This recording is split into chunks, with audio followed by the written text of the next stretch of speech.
this. Okay, so it's romantic poetry, first class.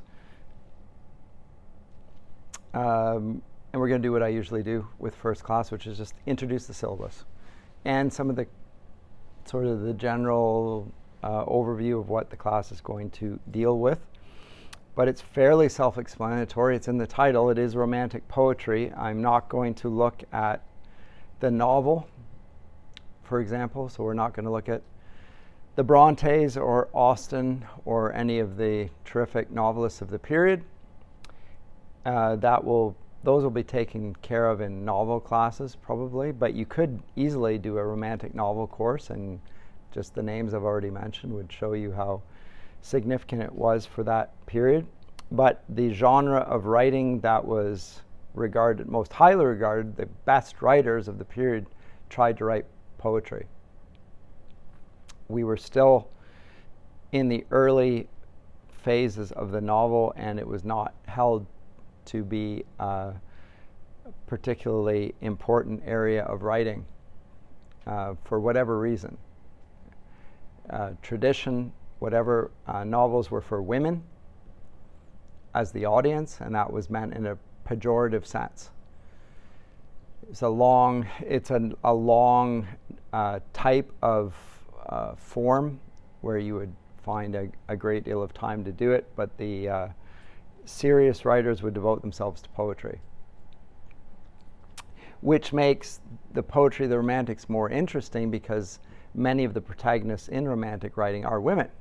So it's already bridging the genre there a little bit, or the gap of intended audience. This is not the intended audience of the Romantics poetry is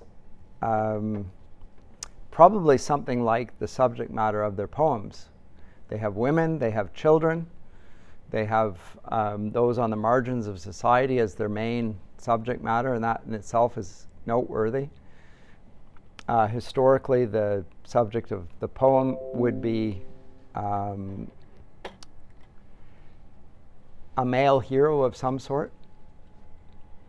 It's not that there were no female figures in literature, but the heroic figures, the main or the protagonist, would often be a male figure. In romantic poetry, not so, or not necessarily so. So it's bridging a gap that, as I say, the novel, the readers of the novel is not taken to be a very serious genre, although it's often male writers who are writing it, but the audience is probably not your traditional audience. And here the Romantics take it further by making the protagonists often unexpected characters. So sometimes women, often children, but even those that would be regarded as morally questionable, criminals even, so transgressive characters. So the Gothic fiction certainly pushes it in that same period, is pushing the boundaries a bit, and it's in conjunction with the politics of the period as well. Remember this, the Romantic period, a little bit disputed amongst those of the Guild, usually coincides with the French Revolution, so 1789. That's when the Versailles, or the Bastille, the prison for the French king, is stormed. Political prisoners are housed there, and they're stormed and they're liberated and so forth. July 14th, 1789. Right in the middle of the French Revolution, the prisoners are freed, and eventually the French king is executed by the revolutionaries. And there's a politics going on there. I'll talk a lot more about that when we get into the course. But some of the terms of that period and the political events of the day are with us to this day. We think of right wing and left wing in politics. We still use that. The right wing are in relation to where the king sits in the French political order. Those on the right, his right, are the clergy and the nobility. It has nothing to do with politics per se, it's the establishment. The clergy and the aristocrats. They're on his right. On the left is the third estate, which is the commoners. They have their say in the governance of the country. Right? So that's where you get that from. Now, note that the church is associated with the right wing by virtue of sitting on the right hand of the king, but has nothing to do with Nazis or whatever, right? It's a later iteration of it, and of questionable connection to the church. The church isn't really the Nazis, but you could see in terms of the period there. So the French Revolution is significant culturally, politically, and otherwise. And associated with the Romantics is a unconventional or anti-establishment view of what the subject matter of literature will be. As I say, if you're going to make children as your heroes and women as your heroes and maybe even disreputable moral figures as your heroes, you're also doing something in line with the French Revolution and its view of politics. So the period is political, and even the subject matter is political subject matter. Even if you're not wanting to see it that way, it is that way. That's how it would be received in the period. They're allying themselves with certain political moods at any rate. If not explicitly being political, you're already in your subject matter pushing yourselves in that direction. So when I say the learning outcome is to understand the nature of the revolutionary romantic hermeneutic and how it affects meaning, that will be everything from the who the protagonists are to what they talk about. So famously, the most famous of the Romantic poets, at least in England, is William Wordsworth, and he writes about nature a lot.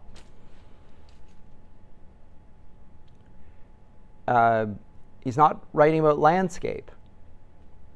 In the 18th century, there's a lot of painting and writing that is talking about landscape. And you could say that that's nature, but for Wordsworth, when he writes about nature, he's not talking about the landscape per se. He's giving a meaning to the word nature that does not exist in the 18th century. There's something new about it, something supernatural about it. And at the same time, he's politicizing it. So I'm not going to dig down and explain all of that here, but there is something important about this word nature as the Romantics use it, which we hold on to this day. And when I first studied the Romantics as an undergraduate, it was not clear to me how revolutionary this was. And the way in which you might come to realize how important and how significant the shift is by looking at the word nature itself and how it changes over time. And it became most clear to me when I read a work by C.S. Lewis, Studies in Words, and the second word he looks at, I think it's the second one, is the word nature. He writes 62 pages on the word nature and explains how the concept, or the word nature and the concept of nature, transforms over time. It's not a biblical word, by the way. We use the word creation. Creation is not the same thing as nature, but we often refer to God's creation in reference to the landscape. That creates all sorts of problems for us. That's not what is meant in the biblical sense of the word. I mean, there's some overlap, but they're not coextensive. The idea that there's something good and fundamentally divine about the natural order, that's a Romantic invention. Nobody in the ancient world thinks it. No one. I'll maybe say more about that when we look at Wordsworth. But the idea that the grass and the water and the air are charged with the grandeur of God, you could say that's leaning in the direction of the psalmist. The heavens declare the glory of God, the sky showeth forth the work of his hands, etc. But you're getting closer to probably a sort of a panentheism of Wordsworth. The idea that there's a God in the landscape. The pagans don't even think that in the ancient world. They think there are many gods, but there isn't God in everything. It's hard for us to see this because what I'm going to try and explain to you on this course is the Romantics' way of thinking is so influential that we think like Romantics about the world. It leads to the modern environmental movement. And the idea that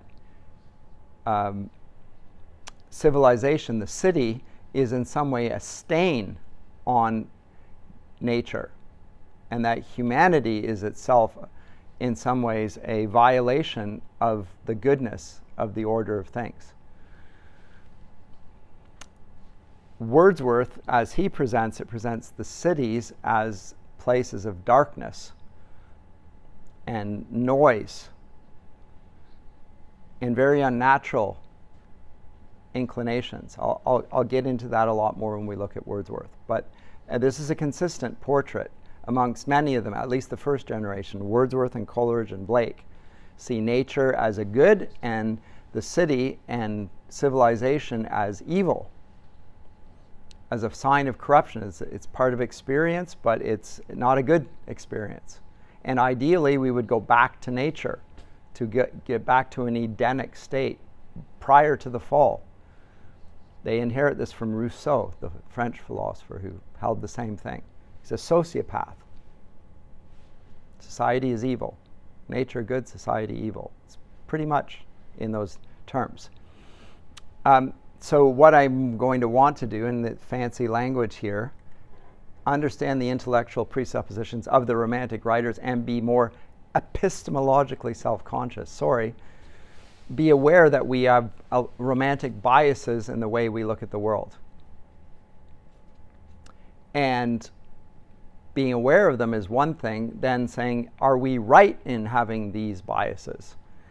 Are they helpful? Are they damaging?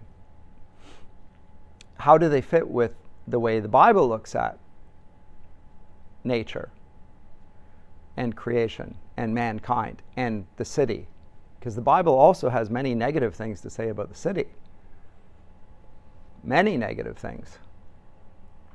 The first murderer, Cain, went and built a city. The first city was created by Cain.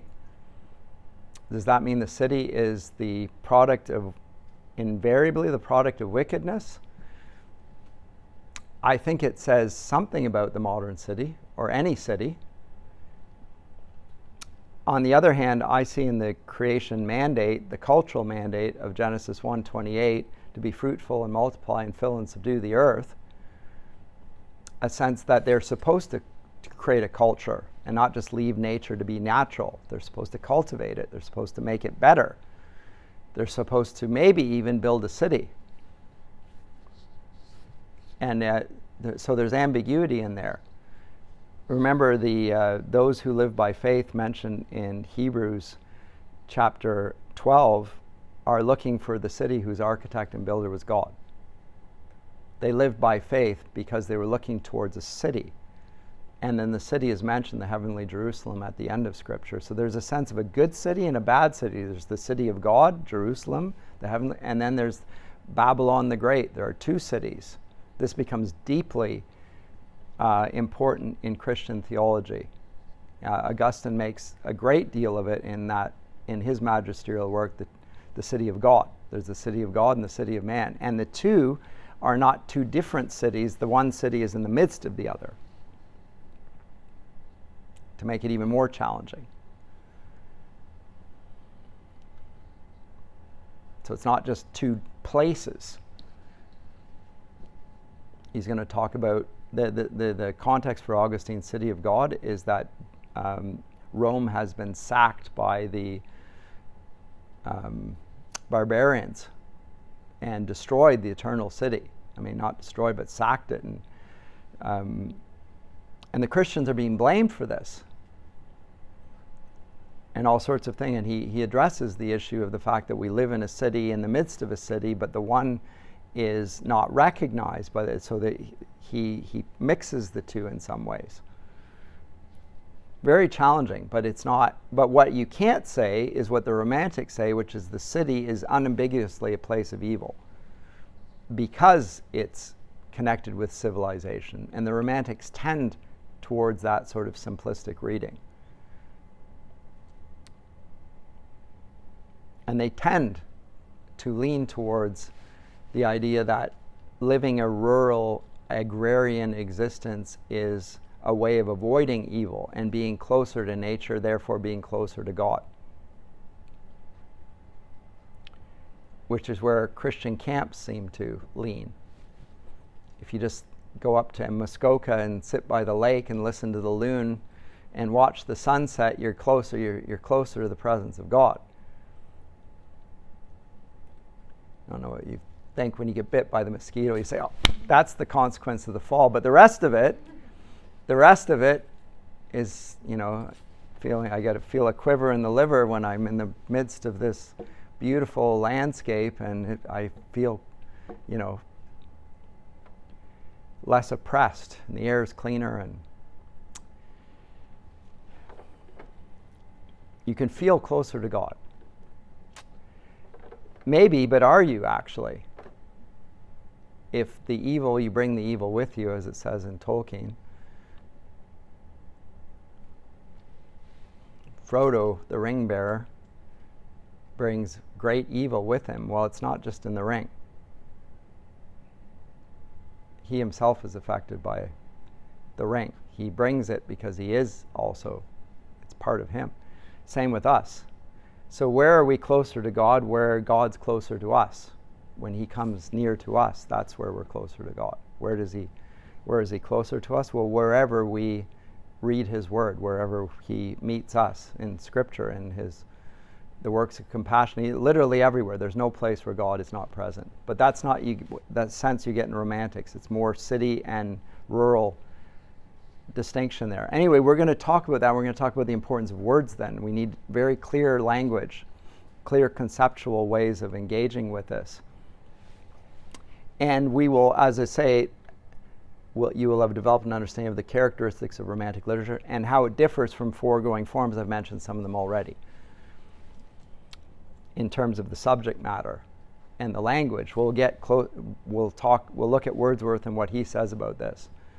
I think his statements on it are very, very helpful, at least to getting the main gist of this going on, and even how the idea of human nature will undergo a transformation in the period. My contention is the idea of human personhood is being undermined in the period. But I'll expand on that. I don't want to get into it too much here. But I will start. We're going to do 6 poets. That's it. For the sake of clarity and as much as we can brevity, we'll look at Blake, Wordsworth, Coleridge, the so-called first generation English Romantics, and then we will move to the second generation, Byron, Shelley, and Keats. So Blake, Wordsworth, Coleridge, then Byron, Shelley, and Keats. That's it. 6 of them only. I feel slightly bad about it in the sense that there are a lot of others that deserve writing. They're also all men, which will bother some people. It doesn't bother me, obviously, or it doesn't bother me enough that I'm going to alter it, because I think all 6 of them, my challenge is not that I don't think the others are worthy, it's that they would have to displace some of these. And can I justify that? And I think there's enough merit in the writers here that I can't. That's all. But there are other good writers in the period, and unfortunately these are all men. Fortunately or unfortunately, I don't know. I didn't even consider that. Blake, whom we'll look at first, he is the first writer chronologically in this. But he was little read in his era, for which reason you might say we could remove him because he's not particularly influential. He does become influential after his time, but in his day he was regarded as mad. Wordsworth thought he was a little bit loopy, and you might be inclined to agree. He and his wife used to walk naked in their garden I don't know if they thought they were Adam and Eve. If you see a picture of Blake, you might want to unsee that image in your mind's eye. But he is a great poet in his own right, and also, unlike the others, also an engraver. He makes so he's in the visual arts. So in some ways, his paintings or his engravings are more famous than his poetry. But when we look at some of his poems, I think he's really helpful because of his setting up of the songs of innocence and experience. These two ways of looking at the world, very romantic. Very not Christian as well, I will say, because there is no such thing as a state of innocence post-Eden. Everybody's affected by the fall, even children. Blake will dispute that. Sometimes almost explicitly, but he'll present childhood innocence as if children had no sin. We'll look at his portrait of it. It's highly effective. He's actually a terrific satirist. He satires particularly well Christian false piety. He's very good, very strong. You'll like him. And it's very simplistic. The language is simple. This is another thing about romantic diction. The words that they choose, it's simple language. So you don't get a lot of long Latin words.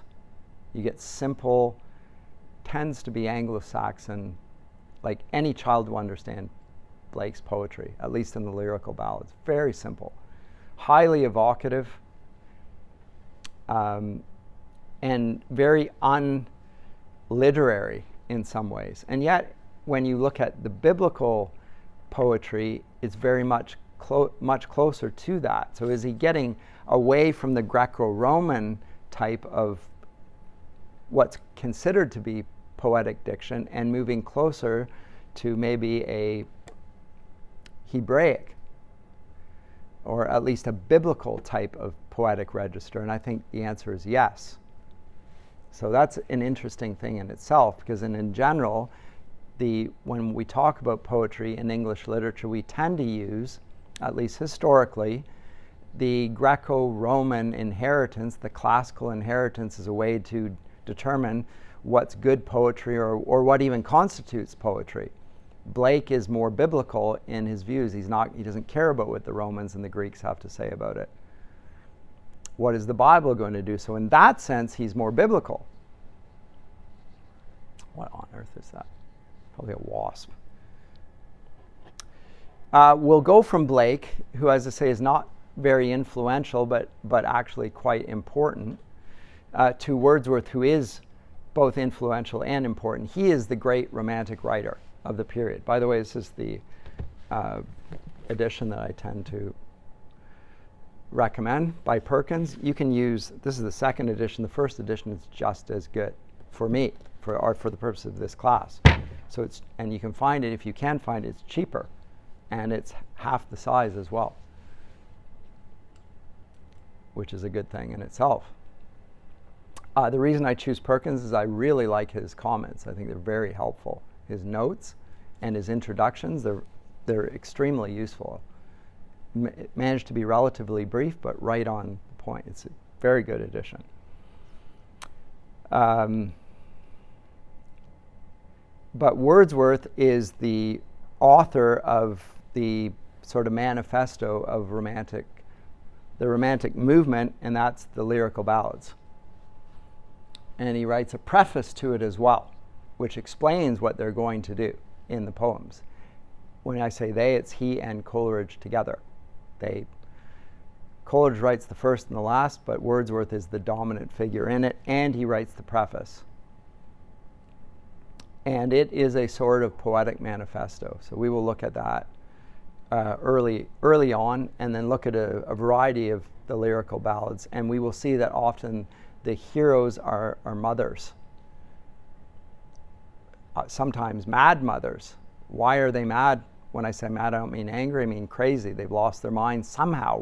Why is that? Often not explained, but they're unbalanced for some reason.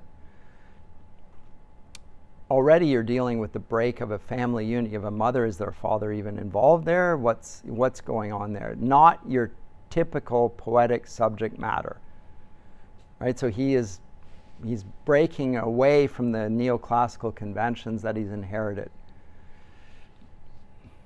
in ways that may not be that shocking to us because we're used to that now, but at the time you're definitely moving away from the traditional subject matter of poetry.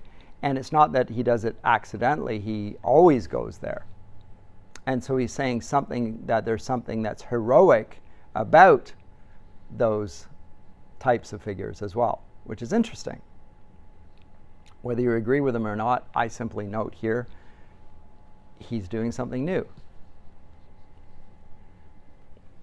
And in one sense, then, probably doing something thoroughly Christian, because he is validating female protagonists as heroic and not sticking with the male figure. And since women are co-heirs of salvation and also bear the image of God, etc., then why not make them subject matters of poetry and so forth? And children likewise. But we're going to see, I'll have a sharper view of it than that and question whether the ideal romantic hero, who is an orphan, is deeply problematic. And they do become the archetypal romantic hero, an orphan. An orphan has no parents. They've lost their parents. The hero is a role model for us. Can an orphan be your role model? Well, if you're another orphan, maybe. But in general, most people have parents and they're not deceased. They know who their parents are. And they will look to their parents for guidance. The Romantics want to kick away that sort of structure of interconnectedness, intergenerational. It's revolutionary. I've commented on this repeatedly in my courses, that this shift to the orphan as a hero has repercussions that are hard to estimate. They're so significant. But they're not just anti-traditional, they're anti-authority. They're the authority of the child. And if you want to see where child-centered learning begins in education, it's here. Wordsworth will say that the child is the father of the man, which is a clever way of putting it, a little chicken-egg thing. He means it a little bit more significantly than that the child, in a sense, is the superior to the adult. Whoever thought that? Well, didn't Jesus say a little child will lead them and take? Is Wordsworth not echoing what Scripture says? Well, you could think so. I don't think so myself, but he's breaking the conventional ways of looking at it, which in itself is at the very least interesting. We will get into this some more. His fellow lyrical balladeer, Samuel Taylor Coleridge,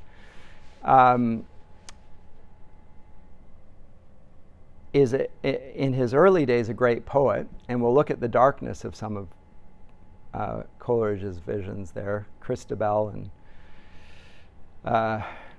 Rime of the Ancient Mariner and so forth. Some of these are introducing Gothic themes, and therefore with evil being brought into poetry.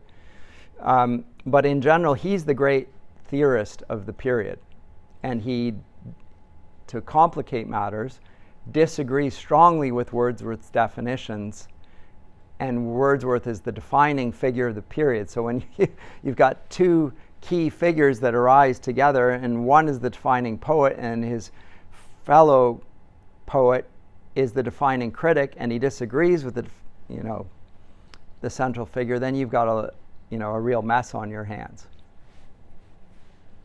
And it becomes further problematized by the fact that Wordsworth is incensed that Coleridge criticizes him and won't speak to him thereafter. And Coleridge is incensed that Wordsworth ignored his advice in writing about the imagination, which he thought was his own special concept, and you shouldn't meddle with this, and you're complicating things unnecessarily. And Wordsworth, on the other hand, says, you told me to write that preface. I didn't even want to write it. I don't care a jot about theory. I never did. You said I should write it. And then I wrote it, and now you're nothing but a critic of it. Anyway, we'll get into all that. But in the left wing, to use the political language of the day, the imagination is the central faculty for politics, for pretty much everything. They'll always appeal to the imagination. And when they use the word imagination, it has a distinctly romantic tinge to it. The idea of the marginalized, the left being on the side of the marginalized, the third estate, the common people, whatever, it's very strongly implicated with the romantics characterization of their subject matter, and also, again, the idea of the three estates in French politics. The king, and then on his right, the clergy and the nobility, and on his left, the common people. And all the negative connotations on the one side and positive on the other. And the conjunction with nature. So to this day, the politics of the left is the environment and also minority groups and so forth, right? So you can see it, how strongly it's connected with the Romantic movement. So it's not just a poetic movement. There's something more going on here in the period. I have my own views on it. I'll share the views. But I'm going to try and not make it, here's what I think, but more, let's look at what's going on so that you can get a sense of your own. Yes, this is the Romantic movement is central to these developments, these later developments. So it's not just a poetic movement. It is a political movement. It's a theological movement. It's a philosophical mood, etc. And it affects the church furthermore. Even in the way it expresses itself in song and so forth. But I'll get into that. I'll move from that. So that's the first generation. They come, called that because they come first, and they influence the writers that come after that. In general, Coleridge and Wordsworth begin relatively conservatively, or rather they don't want to ally themselves with the French, or they do ally themselves with the French Revolution initially. And then when the French Revolution gives way to the Reign of Terror in 1795, and the leaders of the revolt, they execute the king, and then they turn on one another, and there's just a bloodletting. And in England, they react and say, oh my goodness, anybody associated with that here is an enemy of the state. Suddenly Wordsworth and Coleridge are just, oh no, we're not, We deplore that as well. We don't want that sort of bloodletting. They stand back and become more conservative in their public statements at any rate. And the second generation, Byron, Shelley, and Keats, will, very much influenced by the first, criticize those men. Say, you sold out. You should have stayed true to your convictions. And Byron is very happy to dally with the public appearance of being a bad man. He was apparently devastatingly good looking. Lady Hamilton, with whom he had a notorious affair, called him mad, bad, and dangerous to know. He's probably bipolar.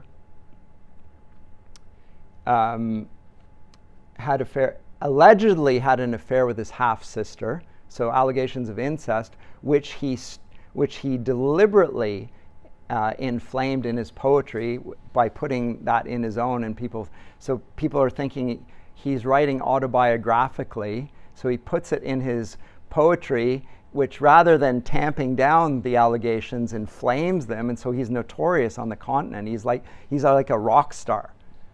Like Lord Byron, people are swooning. Really. And on the continent of Europe, Byron is more influential than Wordsworth ever was. Wordsworth is very much of an English thing. On the continent, Byron is. Also, Byron goes on to be a political figure. He leads the Greeks in their revolt against the Turks. Throws off the Turkish oppressions, appeals to the historic Greek fight against the Persians and the Turks, and creates the modern Greece. So he's a hero in Greece to this day, Byron. If you go to the Danforth, there's a barber that's called Lord Byron, and there's a bust, a marble thing right on of Byron. He's right there on the Danforth. You think, what on earth is the English Romantic poet Lord Byron? Like, what does this have to do? Why is it in the Greek area of Toronto? Strong associations with this. So with freedom and liberty and a fight against political oppression and national identity and everything like that, he goes there, and he dies there. By the way, Byron also goes to Albania, learns the language, and creates the first Albanian English dictionary. These brilliant men. He's learning Greek, he's learning Albanian, yeah. Shelley, for his part, goes with Byron. Byron Shelley and Mary Shelley write in 1815, and out of that comes Mary Shelley's Frankenstein. They're sort of hanging out together, just like Wordsworth and Coleridge are hanging out. So same with Byron and Shelley, and Mary for that matter. So there's a sort of a strong personal bond there, which is also interesting. We'll look at some of Shelley's poets, and then we'll conclude with Keats. Keats, who was friends with, or an admirer of all of them. Is that a B? Yeah. And a big one, sorry. Keats is he is on side with the commitments that Shelley and Byron have, but he stays in England until he's about to die, when he contracts tuberculosis and he gets taken down to Rome, to the Spanish Steps. There's a Keats house there if you ever go to Rome. There's Keats' house right at the bottom of it, famous area of Rome. And he dies there eventually, but that's towards the end of his life. He's already written all of his poetry at that point. He goes there in a desperate attempt to save his life, in the belief that the climate there will be more conducive to his good health than the British, which is a little bit too cold and clammy. But Keats is a great poet, and they all die young. The three here die young as well. Byron and Shelley and Keats. Shelley drowns. He can't swim. He goes out on a boat, and anyway.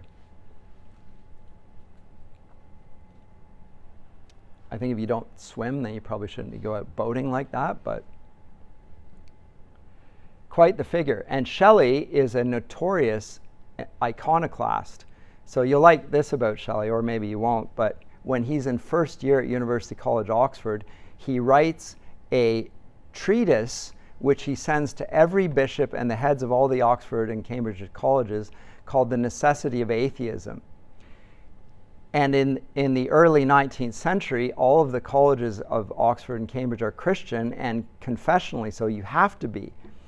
In order to be in their positions, they have to adhere to the Christian faith. So he writes a treatise called The Necessity of Atheism, believing them that he's going to persuade them of the necessity of atheism. Instead, they boot him out, which I think if you weren't 18, you'd probably think that was to be expected, but he didn't think it, or maybe he did and he didn't care, but they threw him out. And now this is part of the hypocrisy. University College, if you go in there in Oxford, there's a statue of Shelley lying there in effigy, marble, white marble, just right when you go in and think, oh, so this is your homage to Shelley? Oh, you mean the guy that you threw out? And anyway. But a funny old thing, having booted him out, why would you have a statue to a man who penned The Necessity of Atheism?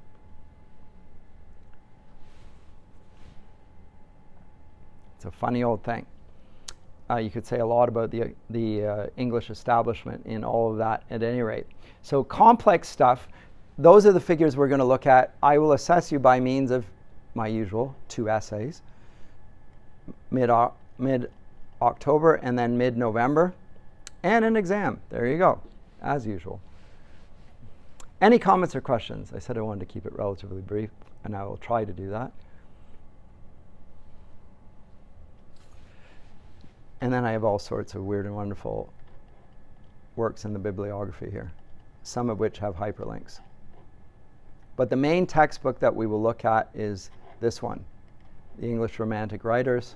And if you can get it in the 2nd edition, we'll look at that. It's $22.83. Woohoo. If you don't care. If you want it new, it's going to cost you a lot more. But as I say, everything that you need will be there in the 1st edition. So if you can find it, you would prefer that, then that's fine. You don't have to take Perkins either. I just find that his introductions are very useful. Now, there's a lot of different editions of the Romantics out there. But that's all I want to say for today, because I want to keep it brief.